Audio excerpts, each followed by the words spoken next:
Bismarck Hausa.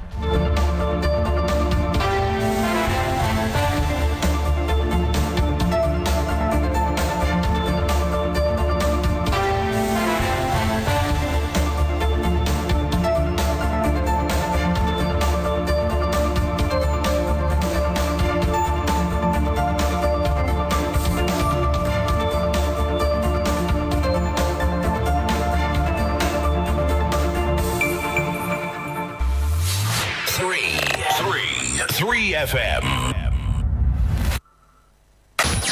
Accra gets busy on this frequency.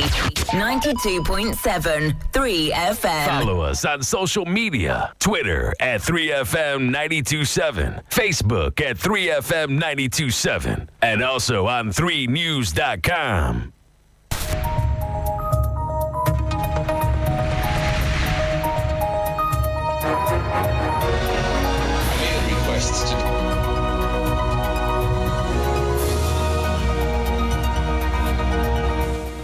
Hello, good afternoon, and welcome to Business Daily on 3FM 92.7 with me, Bismarck Hausa. Coming up this afternoon, government commences independent survey on data pricing to further drive down data prices. We'll hear from Sector Minister Samuel Nate George.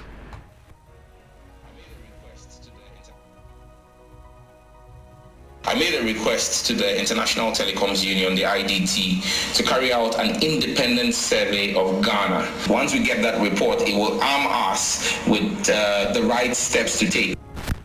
Also ahead, importers say dollar struggles continue despite cedi gains as association blames Bank of Ghana for failing to ease forex access. These stories and others lined up for you. Please stay.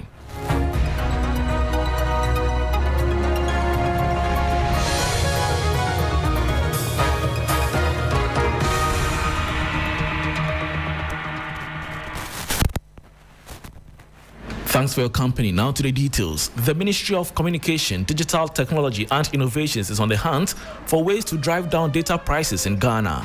Minister Samuel Nate George acknowledged that despite previous efforts, data prices remain high and the ministry is committed to exploring new options to make data more affordable for consumers. During a question and answer session, when he took his turn at the Government Accountability Series, the minister disclosed that an independent survey on data pricing is currently underway.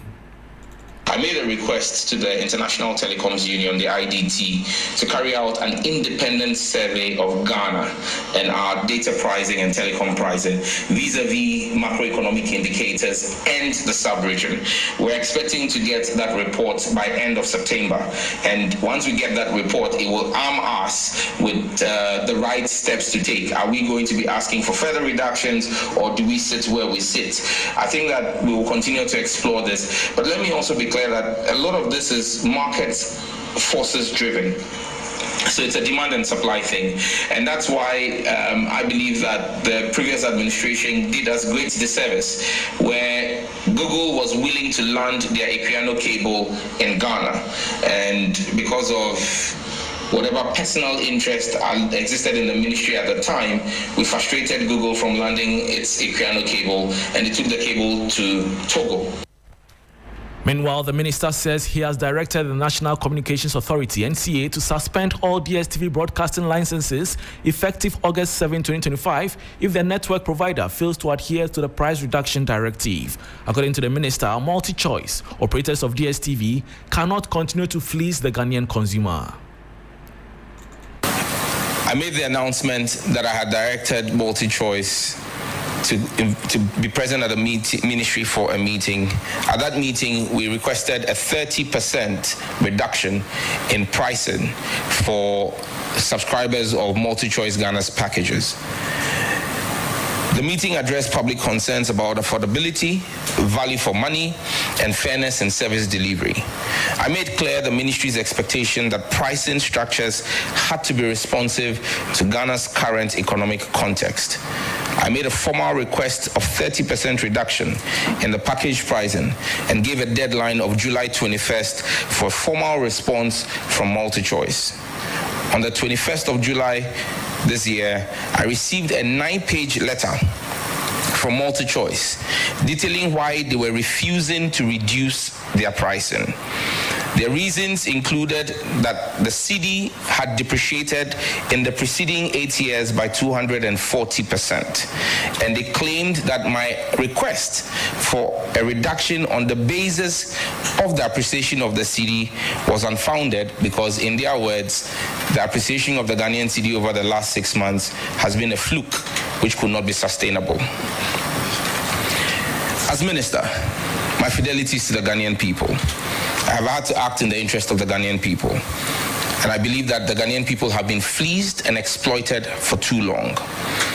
I wrote back to the NCA on Monday and directed the NCA in that letter to suspend the broadcasting license of DSTV effective 7th of August 2025 if they fail to effect a reduction in their bundle prices. I cannot, as minister, serving the Ghanaian people, continue to watch what can best be described as plain stealing happening to the Ghanaian people. And that was Minister of Communication, Digital Technology and Innovation, Samuel Nate George. Moving on, the Importers and Exporters Association of Ghana is warning that access to foreign exchange remains a major hurdle for businesses, despite repeated assurances from the Bank of Ghana that the situation is under control. The association says legitimate traders are being pushed toward the black market, undermining macroeconomic gains and increasing the cost of doing business. The following 3 Business News Desk report has more. The Importers and Exporters Association of Ghana says forex access challenges have not improved despite recent assurances by the Bank of Ghana that the situation is stabilizing. In a press statement, the group said businesses are still unable to source dollars and other foreign currencies through commercial banks, forcing many to turn to the black market where rates are higher and unregulated. They described the development as troubling, especially at a time when the cedi has shown some appreciation against major currencies. The association warned that the continued reliance on informal money dealers is worsening the cost of doing business and undermining confidence in the economy. They also criticized political commentary mocking the cedi's performance, saying it could erode investor and business confidence. The group is calling for urgent action by the central bank to release more forex into the formal system, enhancing transparency in allocations and clamp down on hoarding and black market speculation. It says time is running out and the Bank of Ghana must act decisively to restore trust in the financial system. And that was a 3 Business News Desk report on importers saying dollar struggles continue despite cedi gains as the association blames the Bank of Ghana for failing to ease forex access. Now, the Aboso-Okai Spare Parts Dealers Association has expressed support for government's plan to assemble electric vehicles, EVs, locally in partnership with China. Public Relations Officer of the association, Beatrice Adu, believes Ghana has the necessary resources to make this policy a success, but emphasized the need for support to manufacture components locally. This initiative is part of Ghana's broader strategy to develop its automotive industry and reduce carbon emissions. We want to start manufacturing some of the parts in Ghana, like air filter, air cleaner. There are petty things we can manufacture from here, so that it will cut our out. The money we'll be sending to the overseas. Aboso-Okai and the spare part industry is ready. Whatever the government want to do, provided it's positive or it will go to benefit the masses. We shouldn't say because we are spare part dealers, so anything good will prevent it. No, the masses are more important. When you go to China, for instance, you see 1,000 vehicles. Only one car you hear, that's a petrol car. If you partner with China, our industry, spare parts industry, automobile industry, will be more than China because we have the resource here. We have all the resources in Ghana here, in Africa here. So how can't we produce our own parts? Kwame Nkrumah's time, we produce car tires to European markets. We can do the same thing here. And that was Public Relations Officer of the Aboso-Okai Spare Parts Dealers Association, Beatrice Adu. Before we go, Deloitte Ghana's country managing partner, Daniel Kwejo-Owusu, has urged university graduates to move beyond simply joining the labor force and instead become thought leaders driving change in their communities. He stressed that Ghana's development depends on championing innovation and fostering collaboration among minds committed to inclusive growth.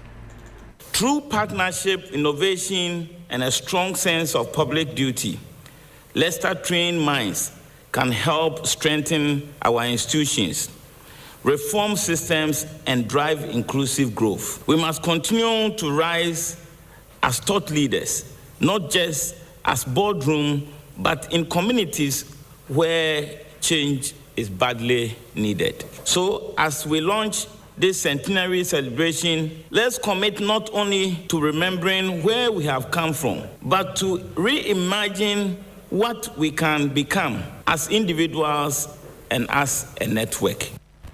And that was Deloitte Ghana's country managing partner, Daniel Kwejo-Owusu, ending Business Daily on 3FM 92.7 with me, Bismarck Awusa. For more business stories, please check out our website, 3news.com. Thanks for your company.